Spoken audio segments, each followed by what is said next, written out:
Cómo no, buenas tardes, gracias por la invitación a tu programa, Julio César. De verdad que sí, es un honor estar aquí de nuevo y como comentaba, sí, tenemos la capacidad ya tenemos muchos años imprimiendo libros, estamos a la casa de escritores que tengan sus ideas, tengan sus escritos para pasarlo por un proceso de revisión, de edición, hasta su publicación. Eso es importante porque hay nuevos valores que hay que ayudar, promover. Y veo que hay un libro de un amigo mío también que estuvo revisando, que le interesó, pareció muy interesante, de Johan Pinto, que tiene que ver con el Islam y con el judaísmo.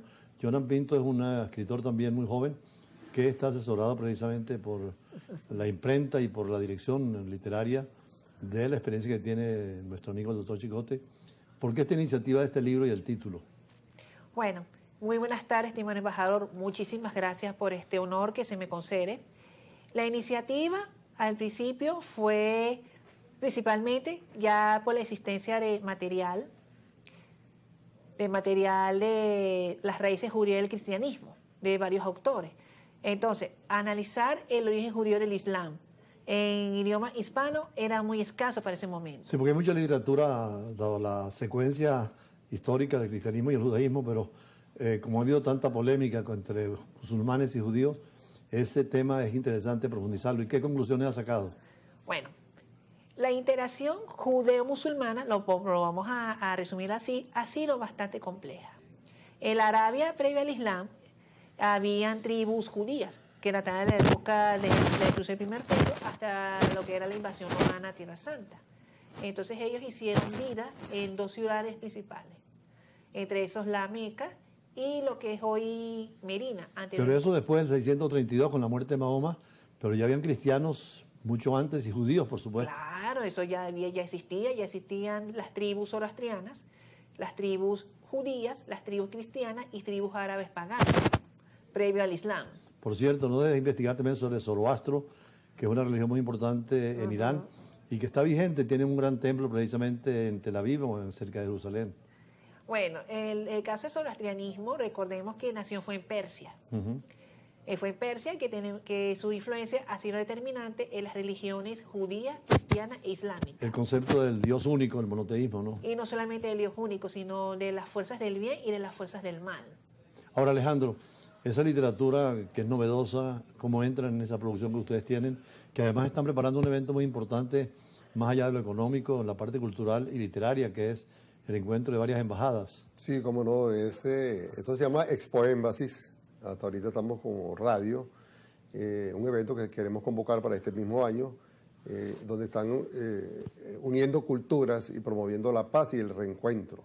Y una de las cosas que hemos estado motivando y impulsando es justamente expresiones como la del libro de Johan, Las raíces judías del Islam, que viene muy oportuno, muy pertinente para luchar un poquito con la gran ignorancia que existe en el planeta con relación a un tema que es tan delicado y que sería bueno de verdad que se divulgue esta información para desmentir muchas cosas que existen y más bien este tema que se originó, este tema del Medio Oriente con la conflictividad que existe, se originó por un tema familiar que es fácilmente solucionable, porque son primos de la misma sangre que está enfrentada por siglos. Sí, leyendo recientemente a Avicena y a Averroes, se nota sobre todo en la época del Imperio en España, en Andalucía, el gran contacto que había entre judíos y musulmanes, por supuesto con cristianos, pero también la gran producción, ¿no? Eso es correcto. Incluso en esa dinastía musulmana se destaca Maimónides. Claro. Maimónides, que es judío, sí. Que es judío.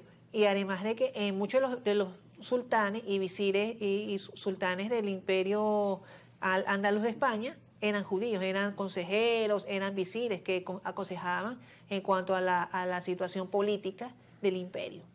Ahora, ¿por qué el Islam tuvo tanta extensión y tan rápidamente, a diferencia, por ejemplo, del judaísmo, que sigue siendo una religión de minoría, claro, muy culta y muy profunda, pero el Islam son casi 1.000 millones? Bueno, para la respuesta hay que acotar algo. El judaísmo, a diferencia del cristianismo o el islam, no es proselitista.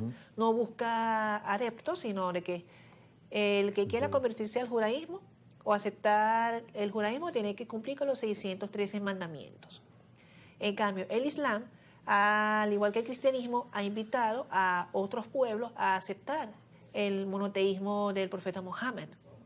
Sin embargo, la expansión del Islam ha sido por varias vías.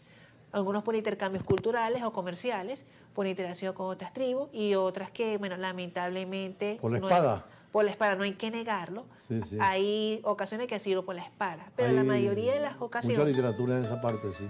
Sí. De la profundidad que puede haber cuando se expresaba sobre todo las conquistas, ¿no? Claro. Desde el propio Mahoma y cómo se fueron a Asia y África. Incluso en América Latina no ha habido por la espada, pero ha habido presencia también musulmana. En el caso de América Latina es muy interesante, en el sentido de que la presencia musulmana procedente de Siria, Líbano, territorio palestino, de países musulmanes, ha calado desde la época de la caída del Imperio Turco, porque muchos de los que venían del Imperio Turco, judíos, musulmanes y armenios, se les identificaba como turcos por el pasaporte del Imperio Turco Otomano. Se molestan los árabes muchas veces porque eran gobernados imperiosamente precisamente Por los turcos. Por los turcos, por el Imperio Otomano, ¿no? Sí, eran gobernados. Pero claro, al independizarse cada estado tiene ahora su constitución y su pasaporte. Y ¿no? su pasaporte. Pero eso era en las épocas de los años 1910, 1920, incluso aquí en Venezuela, muchos de los que vinieron de los territorios del Imperio Turco se les conocía como turcos por el pasaporte turco. Pero eran judíos, eran árabes musulmanes, eran armenios y eran cristianos árabes también. Esa presencia armenia también es interesante como un tema por la importancia que han tenido después de Turquía y la confrontación en la Primera Guerra Mundial particularmente. Seguimos conversando hoy con nuestros invitados sobre dos temas que son muy importantes. Uno es la convocatoria a las embajadas y cuerpos diplomáticos